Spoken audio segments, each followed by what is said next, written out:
¿Qué tal si yo comienzo esta predicación, este sermón, de una manera distinta a como usualmente yo lo comienzo los domingos?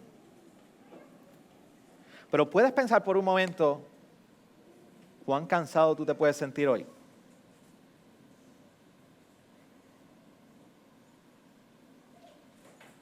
¿Pudieras tú meditar un momento si realmente estás experimentando un cansancio extremo? Y si tú piensas y dices, sí, estoy cansado, pastor, de físicamente, yo no estoy hablando físicamente, lo menos que a mí me interesa es interactuar y hablar sobre tu físico. Por lo tanto, no hable de mí, por favor. ¿Está bien? Pero ¿qué tal si nosotros hablamos de ese cansancio que no está íntimamente relacionado con nuestro esfuerzo físico, porque hemos dormido bien y posiblemente nuestro día a día no es algo que nos lleva al exhausto? Pero ¿qué tal si te hablo de un aspecto espiritual?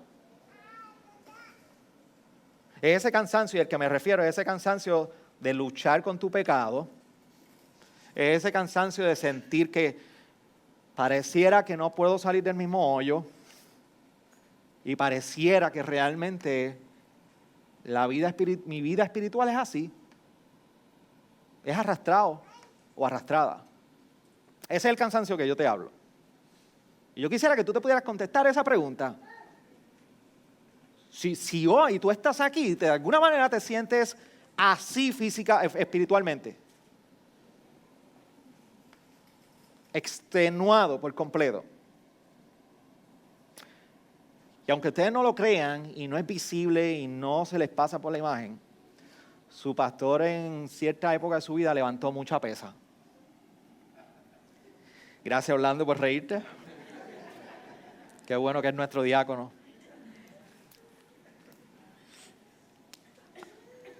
Y levantaba mucha pesa. Ahora, ¿qué se pasó? Luego les hago otra historia. Pero yo recuerdo que en mis 14, 15, 16, hasta 21 años, yo no fallaba al gimnasio.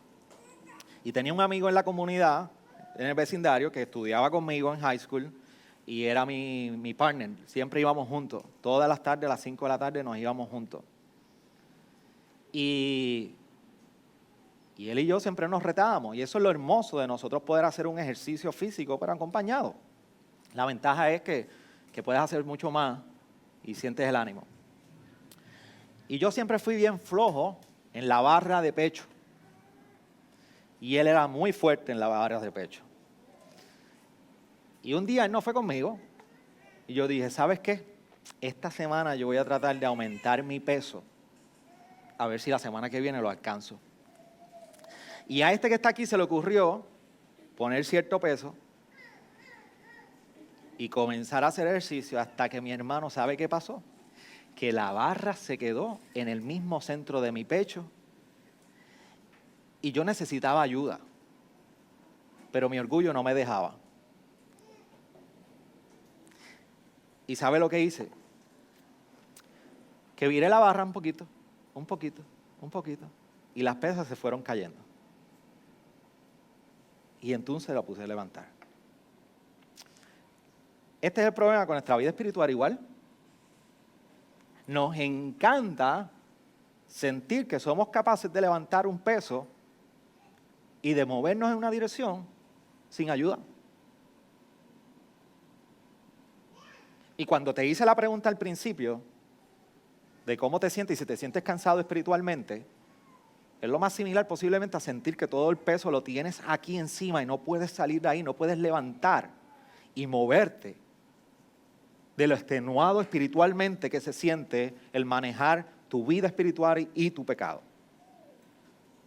Y salimos de aquí y nos relacionamos a nivel social y en nuestro trabajo y pareciera que entonces la sociedad tampoco nos da un mensaje muy distinto a ese. Lo que nos está diciendo es precisamente el promover una cultura de independencia. Y si usted se pregunta por qué en estos días nosotros vivimos unos tiempos donde parece que la generación se le llama y se le llama por ahí, y lo ha escuchado, la generación de cristal. ¿Lo han escuchado? Porque hoy no podemos decir nada, hoy no se le puede decir nada, hoy no puede haber una estructura, no puede haber un orden, no hay un involucramiento uno al otro, no se le puede preguntar, ¿y por qué estás haciendo eso? No, es un tiempo donde nosotros no podemos cuestionar todo. Al punto que hemos llegado, que nosotros no podemos cuestionar cosas morales esenciales.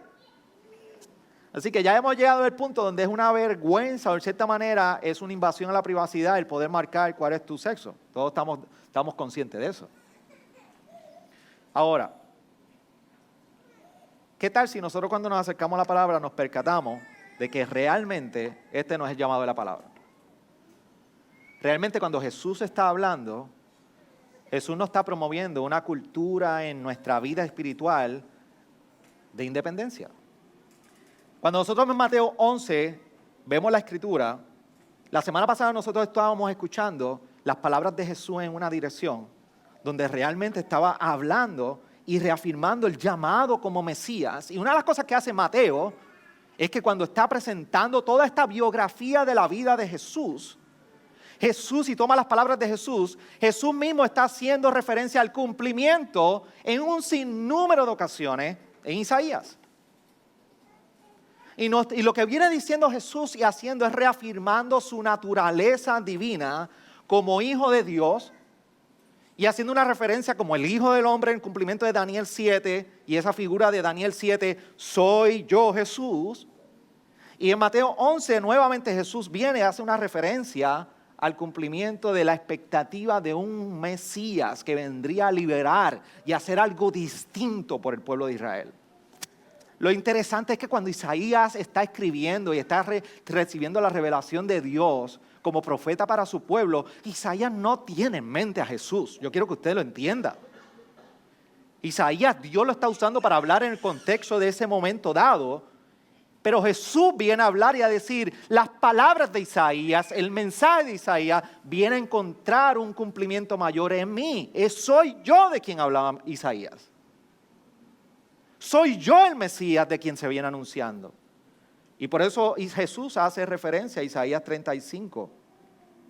En ese capítulo 11, cuando Juan está preso y está preguntando, ¿eres tú? ¿Sería un liberador político? ¿Qué pasó? Yo se supone que estaba abriendo el camino, estoy anunciando tu reino, ¿y por qué todo estoy yo encarcelado? No se supone que tú eres un liberador. Es que el establecimiento de Jesús no es un reino meramente terrenal y político. Por eso la serie nuestra de Mateo que hemos estado recorriendo y usted la está viendo, el reino es enfrentado.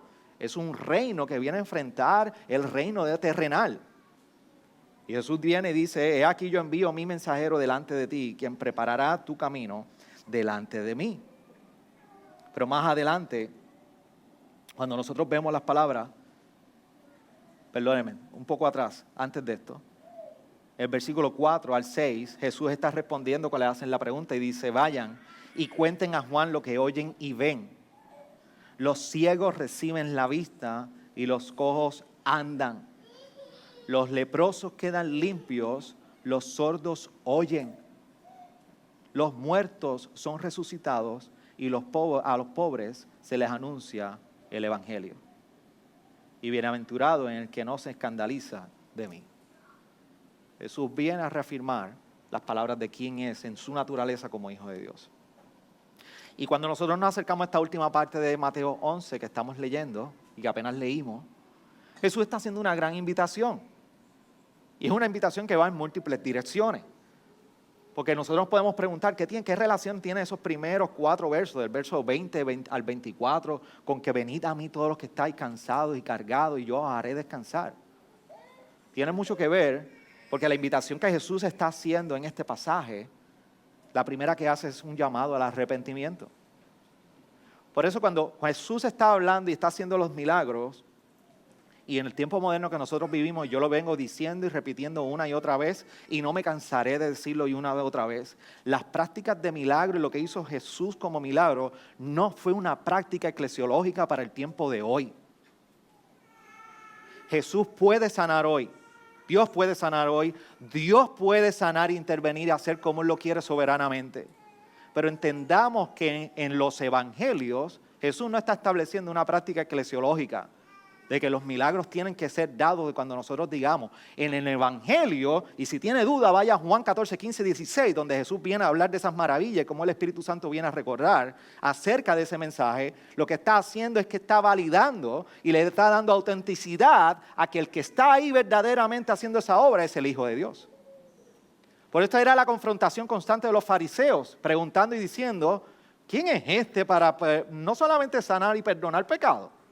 Es que es una confrontación directa a que el único que podía hacer eso era Dios. Por eso era considerado en un momento dado que Jesús estaba blasfemando. ¿Cómo es posible que este hombre llamado Jesús está tomando la identidad de Dios? No es posible. Sí es posible porque es Dios encarnado. Era 100% humano, 100% Dios. Y cuando esto está sucediendo, aún a los que se les fue dado a esas ciudades donde Jesús recorrió y se les fue dado estos milagros, hubieron gente que no fue capaz de creer. No fue capaz de moverse en arrepentimiento y decir, este es verdaderamente el Hijo de Dios. Y por eso en esos versos del 20 al 24, nosotros vemos a Jesús trayendo unas palabras de juicio, o más bien advirtiendo del juicio venidero ante la falta de arrepentimiento. El punto que Jesús llega y les dice que aún Sodoma era nada al lado de ellos. ¿Se acuerdan de Sodoma y Gomorra? Si no se acuerdan, leer el Antiguo Testamento. Una de las ciudades más perversas que nosotros podemos ver en el Antiguo Testamento. Y Jesús viene a decirle, aún Sodoma es nada comparado con la ausencia de arrepentimiento en su vida. Con todas las maravillas que yo he venido a hacer sobre estas ciudades. Y nos recuerda aquí Mateo, en las palabras de Jesús, que la ausencia de arrepentimiento, mis hermanos, sí, trae en sí un juicio que tarde o temprano va a llegar. Y siempre la ausencia de arrepentimiento tiene consecuencias y se llama juicio. Lo segundo que nosotros vemos del versículo 25 al 27 es que Jesús viene a hacer un llamado a sus discípulos, a quienes están escuchando y siguiendo, a abandonar su autosuficiencia. Miren cómo dice el versículo 25 al 27. En aquel tiempo Jesús dijo, te alabo, Padre, Señor del cielo y de la tierra, porque ocultaste estas cosas a sabios e inteligentes y las revelaste a los niños. Sí, Padre, porque así fue de tu agrado. Todas las cosas me han sido entregadas por mi Padre y nadie conoce al Hijo sino el Padre y nadie conoce al Padre sino el Hijo y aquel a quien el Hijo se lo quiera revelar. ¿Qué está diciendo Jesús aquí? ¿Por qué está comparando que esto los niños y que no se le ha dado al inteligente y simplemente al conocedor? Jesús está haciendo una declaración bien importante sobre toda la invitación que Él lleva haciendo y sigue haciendo más adelante. Una, es que Jesús está recordando que la revelación que ha sido dada por el Padre por medio de Jesús no es dependiente de cuán profundo o grande sea el conocimiento. Recuérdese que Jesús tiene una audiencia, que entre la audiencia que están ahí, y si usted ha leído todo el contexto literario antes y después de este pasaje, Jesús está interactuando con fariseos y escribas. Y si usted mira el capítulo 12, una de las interacciones que está sucediendo es sobre el día del reposo y cómo los fariseos vienen a cuestionar las enseñanzas de Jesús y la práctica de sus discípulos. Así que hay una gente supuestamente muy conocedora de la ley que están rodeando a la persona de Jesús mientras Él está haciendo los milagros y está obrando y está hablando y viene de bajar del monte y dando las bienaventuranzas, que de ahí venimos. Y Jesús está recordando, no importa cuánto tú conozcas la ley y cuán conocedor de la ley tú seas, esta revelación no fue dada para los conocedores de la ley. Esta revelación fue revelada y dada a conocer a los bebés, a los niños. ¿Y Jesús está hablando literalmente de los niños? No, Jesús está hablando de la humildad y la dependencia en Dios Padre. Es el requisito para nosotros, en cierta manera, poder Dios obrar y abrir nuestros corazones. Recuérdense, viene de hablar el orgullo y el arrepentimiento trae juicio. La humildad como la de un niño que se abre en dependencia trae revelación de Jesucristo. Y pastor, eso es salvación por obra. No. Es que vas a ver la revelación de la verdad de Dios siempre en un corazón humilde. Y el día que usted vea a un orgulloso y prepotente diciendo, hoy soy salvo porque me ha visitado el Evangelio de Jesucristo, y lo hace con mucho orgullo, dos cosas, o no salvo, o es un salvo inmaduro. Así que dele tiempo y el Señor le enseñará la humildad. Pero Jesús está hablando a la audiencia, le está diciendo, es necesario que nos acerquemos como un niño a este Dios amoroso, que es lo suficientemente amoroso como para revelar su verdad a los humildes. Eso es lo que está haciendo. Y lo segundo que hace, lo tercero que está haciendo, luego del llamado al arrepentimiento y el llamado segundo a abandonar la autosuficiencia de que creo que me lo sé todo y necesito ser humilde, el tercer llamado que está haciendo Jesús es al reposo. Por eso en el verso 28 al 30 dice, vengan a mí. Un pasaje muy conocido y muy citado en innumerables ocasiones. Vengan a mí todos los que están cansados y cargados y yo los haré descansar. Tomen mi yugo sobre ustedes y aprendan de mí. ¿Ustedes han leído esa expresión del versículo 29? Tomen mi yugo sobre ustedes y aprendan de mí. Que yo soy manso y humilde de corazón y hallarán descanso para sus almas. Porque mi yugo es fácil y mi carga es ligera. Jesús viene en cierta manera removiendo del escenario la profundidad intelectual o de gran conocimiento sobre sus seguidores, pero no olvidemos que el único de gran sabiduría es precisamente Jesús. Y Jesús viene a afirmar y viene afirmando su identidad como el Mesías que Isaías venía anunciando. Y una de las cosas que nosotros vemos en Isaías capítulo 11, verso 2, es lo siguiente. Y reposará sobre él el espíritu del Señor, espíritu de sabiduría y de inteligencia, espíritu de consejo y de poder, espíritu de conocimiento y de temor del Señor.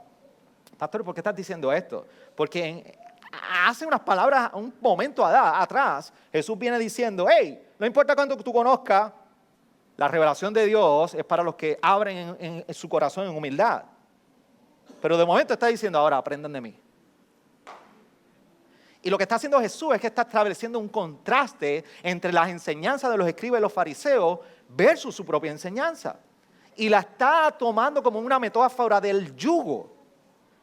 Y está estableciendo una diferencia sobre ese yugo de los escribas y los fariseos versus mi yugo.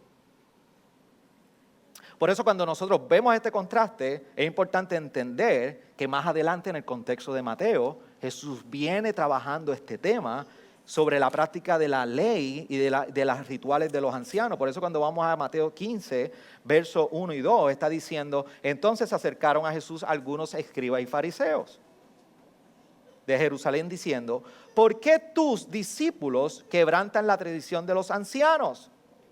Pues no se lavan las manos cuando comen pan.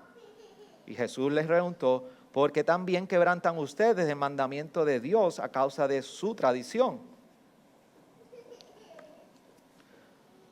Y no solamente ahí, cuando nosotros vemos en Hechos 15, mucho más adelante, uno de los problemas de la práctica y la ritual de los ancianos y de los padres de la ley, uno de los mayores conflictos que estaba enfrentando Pablo con la iglesia primitiva cuando fue a Antioquía es precisamente sobre la circuncisión. Hay que ser salvo, hay que practicar la ley. Esto viene siendo un problema que Jesús viene atendiendo. Así que si usted viene siguiendo lo que estoy diciendo en Mateo 11 desde el inicio, es que Jesús está diciendo, no importa cuánto conozcas la ley, no te va a dar salvación.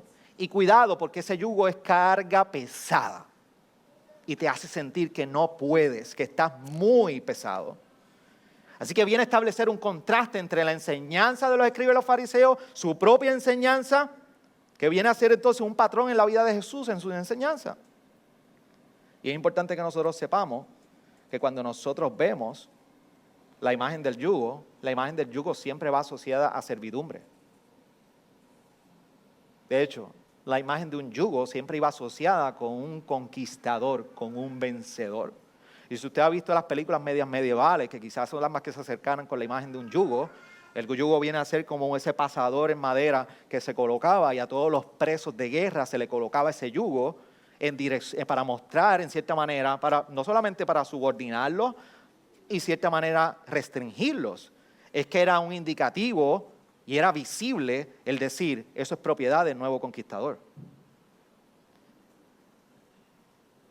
Cuando nosotros vamos al original, Jesús está utilizando una imagen muy similar a esa. Jesús no está diciendo que ahora va a ser más fácil, o no va a haber, o más bien, no va a haber trabajo. Eso no es lo que está diciendo Jesús. Lo que está diciendo Jesús es que su yugo es fácil y ligera su carga. Se puede llevar. Pero está contrastando con la de los escribas y los fariseos, está diciendo, esto es un peso que no es necesario llevar. Por ahí es que va Jesús. Por eso cuando nosotros vemos en ese contexto que Jesús está hablando en ese verso prácticamente, voy a buscarlo por aquí, 29. Y dice, yo soy manso y humilde de corazón y hallarán descanso para sus almas. Jesús está utilizando unas palabras del profeta Jeremías. Estas no son palabras simplemente que Mateo las puso ahí. Jesús va al libro de Jeremías y utiliza esas palabras y las pone en contexto para comunicar a sus seguidores y hoy a nuestra audiencia una intención. Cuando nosotros vamos a Jeremías, acompáñame a Jeremías, capítulo 6, versículo 16.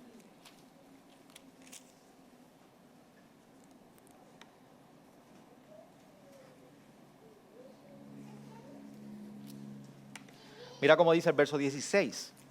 Y sígueme aquí para que no se me pierda. Así dice el Señor. Párense en los caminos y miren. Y pregunten por los senderos antiguos. ¿Cuál es el buen camino? Y anden por él. ¿Y qué dice? Y hallarán descanso para sus almas. ¿Y qué dice? Pero dijeron, no andaremos en él.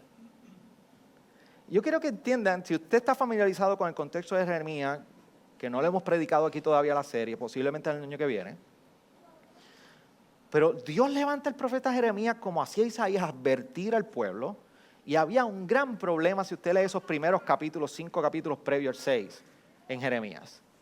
La condición del pueblo y la condición espiritual era una que requería arrepentimiento y Dios venía llamando a arrepentimiento. Y una de las cosas que estaba sucediendo era la idolatría y la corrupción que estaba experimentando el pueblo en Jerusalén. Así que Dios viene confrontando la idolatría, Dios viene confrontando la corrupción. Había corrupción con los sacerdotes, los gobernantes, y Dios viene confrontando. Y una de las cosas que Dios da en su palabra por medio de Jeremías al pueblo es que le da la oportunidad de darle un buen camino el cual ellos pudieran seguir para el bienestar de ellos. Y era un camino que en cierta manera, ¿sabe lo que iba a traer a la vida del pueblo de Israel? Descanso. Dios estaba comprometido con darle descanso a su pueblo.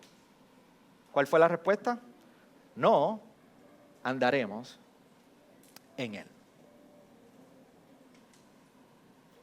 Y Jesús ahora viene y se apropia de estas palabras y dice, ahora yo estoy ofreciendo un buen camino que viene a traer un descanso en sus almas. ¿Y sabes qué sucede? Que la pregunta de qué sucederá y si se va a seguir con ese camino o no, te toca a ti. Nos toca a todos nosotros responder a esa pregunta hoy. Yo te estoy dando el contexto de lo que está haciendo Jesús con sus seguidores. Pero cientos de años luego, tú y yo nos encontramos en esta misma escritura y viendo las enseñanzas de Jesús y tenemos que preguntarnos cuál está siendo nuestra respuesta a las palabras de Jesús.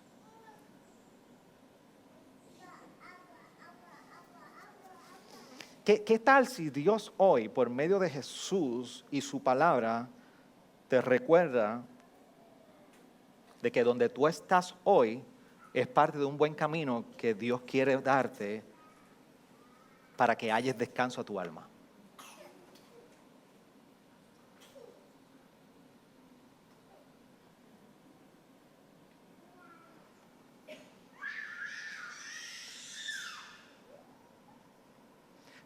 ¿Qué tal si eso es lo que Dios está haciendo en tu vida?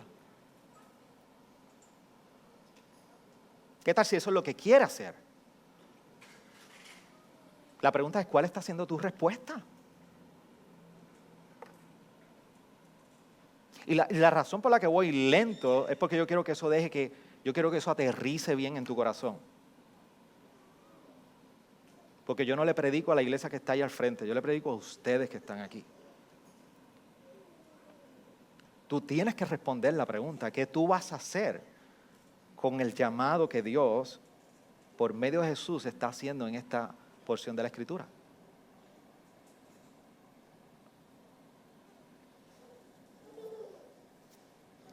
Jesús está usando la imagen del yugo porque nos está recordando que entre lo pesado, cargado e frustrante que es nosotros encontrarnos cargando una responsabilidad, unas expectativas y un yugo que al final del día no nos da descanso, Jesús nos está recordando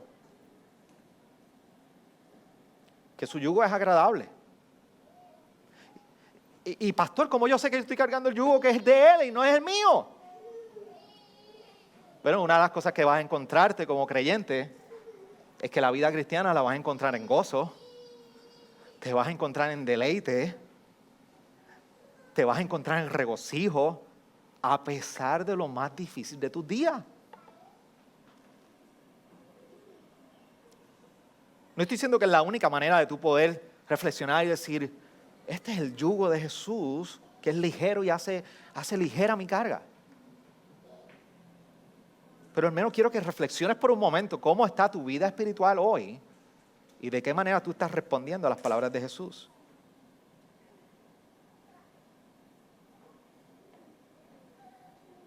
Entonces, ¿qué implica esta invitación que está haciendo Jesús al reposo un día como hoy? Implica varias cosas. Lo primero es que nos hace un llamado a todos nosotros de también abandonar nuestra autosuficiencia. Uno de los grandes problemas que tenemos con la autosuficiencia espiritual es que trae precisamente una esclavitud y una carga espiritual que nos lleva a nosotros pensar que nunca ni nada es suficiente. Por eso una y otra vez tú te vas a encontrar, no es suficiente, no es suficiente. ¿Y sabes cuál es el mayor problema que como pastor yo encuentro cuando me siento con gente a escuchar y que están manejando sus cargas? Que la culpa es huérfana.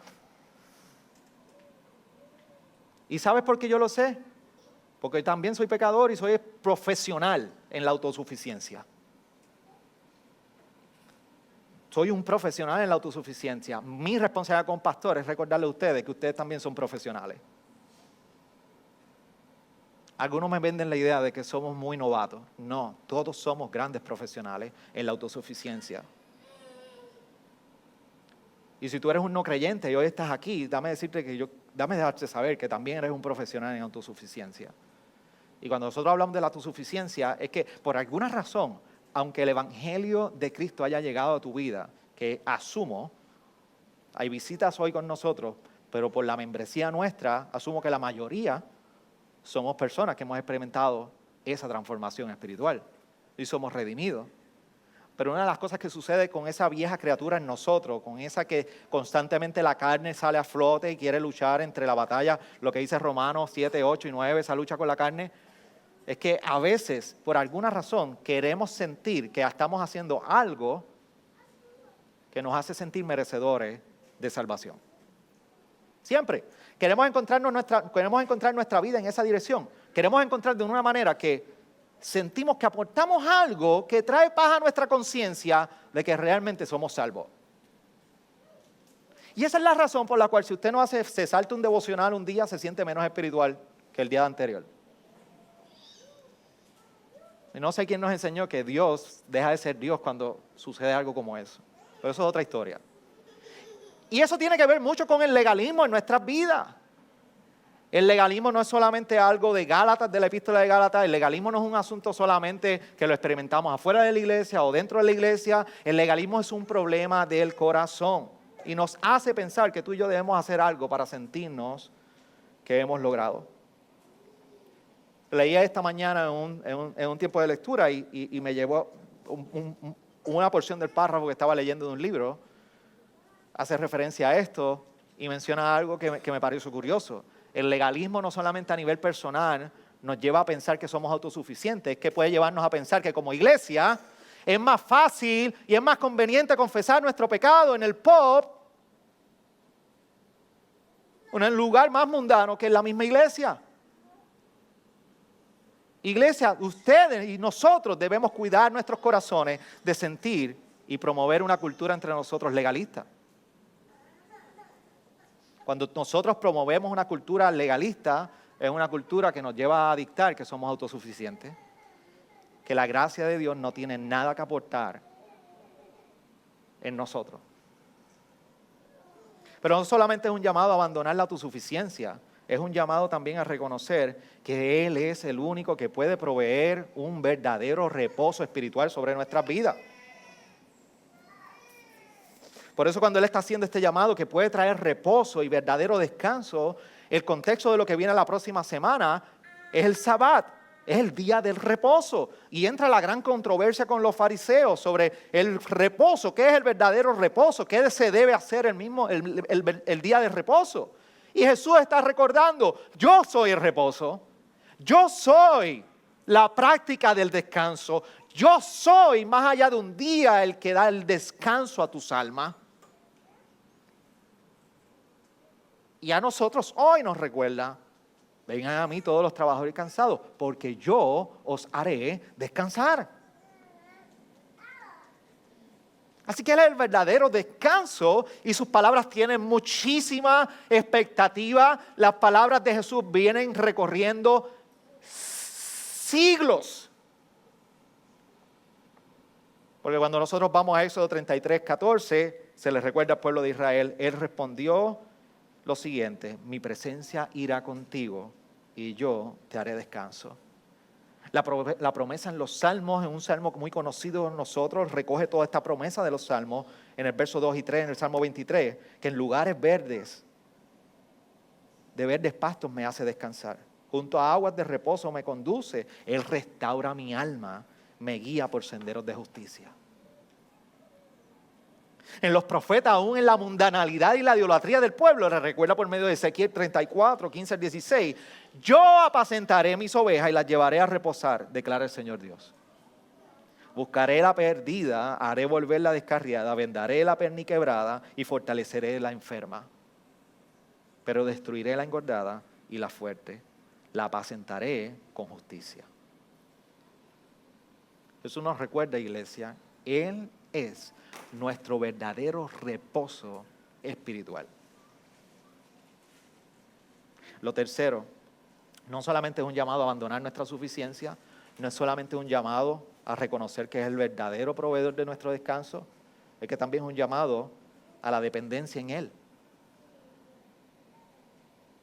Cuando Jesús menciona que Él es manso y humilde, no solamente lo está diciendo porque es por su gran amor hacia nosotros, es que lo está mencionando porque también es un vivo ejemplo que nos lleva en sus propias palabras a expresar que Él es dependiente del Padre y así como Él es dependiente del Padre, nosotros lo somos del Hijo. La pregunta que nos hacemos es, ¿realmente vivimos en humildad?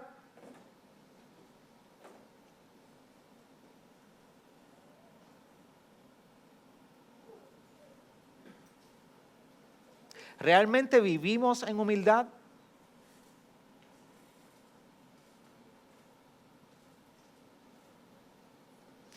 Iglesia, tranquilo, que ya yo hice paz con la distracción en este día. El que sabe y me conoce mis distracciones ya sabe que hice paz hace rato. Lo único que me interesa es que usted pueda contestarse esa pregunta. Si tú encuentras tu vida en humildad.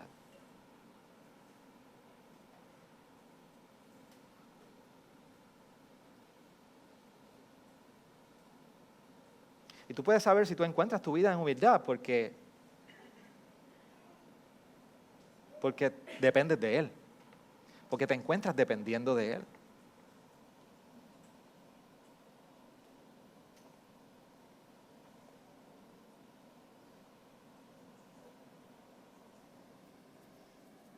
Cuando nosotros nos confrontamos con la pregunta si realmente vivimos en humildad de Él, tenemos que evaluar nuestra vida y poder examinar cuáles son los frutos que nuestra vida espiritual están dando. Y una de las mayores evidencias que vamos a encontrar de que nuestra vida está caminando en humildad delante de Él es que vamos a ser encontrados en dependencia de Él.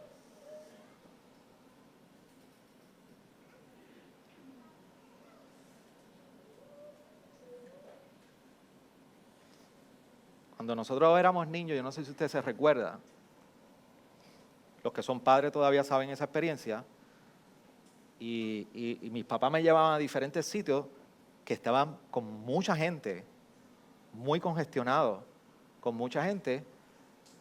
Por lo menos mi experiencia como hijo es que yo no soltaba la mano de mami o de papi ni en las cuestas. Y ustedes, los que somos padres, sabemos que cuando hay una situación que se pone tensa alrededor de nosotros, externa a nosotros, una de las cosas que hacen nuestros hijos es que se pegan de nosotros. Se agarran. Y lo interesante es que en ese momento son uno de los pocos momentos que nuestros hijos y nosotros cuando estábamos pequeños, no era difícil obedecer a los padres.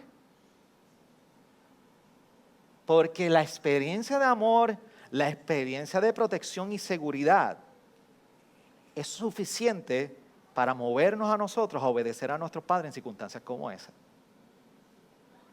Por eso cuando Jesús está diciendo que Él es manso y humilde y nos llama a la dependencia de Él, tú y yo podemos encontrarnos humildemente en dependencia de Él, porque precisamente por lo difícil de la vida, por lo difícil de la circunstancia, no hay otra cosa mejor que nosotros estar aferrados a Él.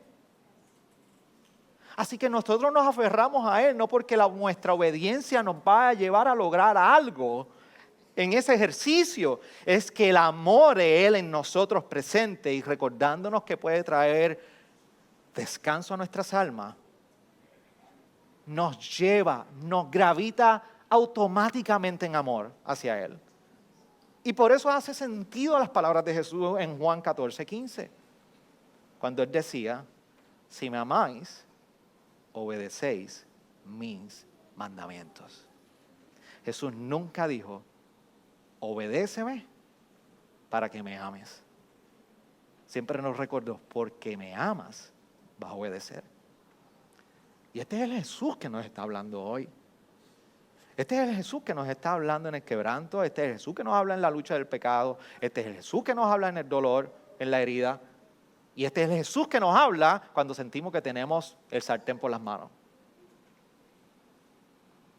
En todo el espectro de nuestra vida, independientemente de donde te encuentres, la dependencia de Él en humildad es necesaria para reconocer y experimentar sus palabras de que verdaderamente Él trae descanso.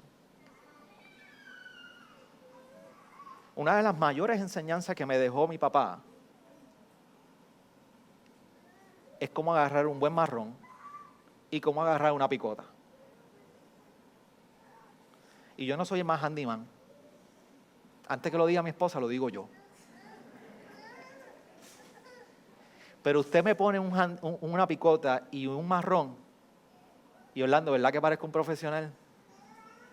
Porque me enseñó cómo agarrar el marrón para ser eficiente, no cansarme rápido y verme corpulento, así fuerte, pero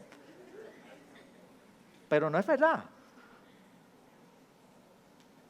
Jesús nos está enseñando hoy cómo caminar nuestra vida cristiana.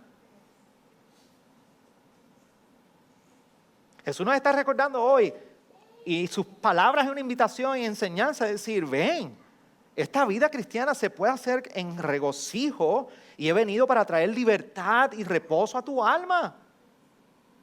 Por eso hoy, tu vida y tu vida de pecado y los rincones más oscuros de pecado en ti hoy necesitan ser recordados de esta palabra. Y Isaías lo pone de una manera bien hermosa. Y este fin de semana estuvimos en un retiro y lo mencionaron varias veces este pasaje. Y creo que va muy a tono con lo que Jesús está hablando. Y es Isaías 40, 28 al 31. Y con esto yo quiero cerrar. Pero date la oportunidad de recordarle a tu corazón estas palabras de Dios a nosotros. ¿Acaso no lo sabes? ¿Es que no lo has oído? El Dios eterno, el Señor, el creador de los confines de la tierra, no se fatiga ni se cansa. Su entendimiento es inescrutable. Él da fuerzas al fatigado y al que no tiene fuerzas aumenta el vigor. Aún los mancebos se fatigan y se cansan y los jóvenes tropiezan y vacilan. Pero los que esperan en el Señor renovarán sus fuerzas. Se remontarán con alas como las águilas, correrán y no se cansarán. Caminarán y no se fatigarán. Inclina tu rostro ahí donde estás sentado.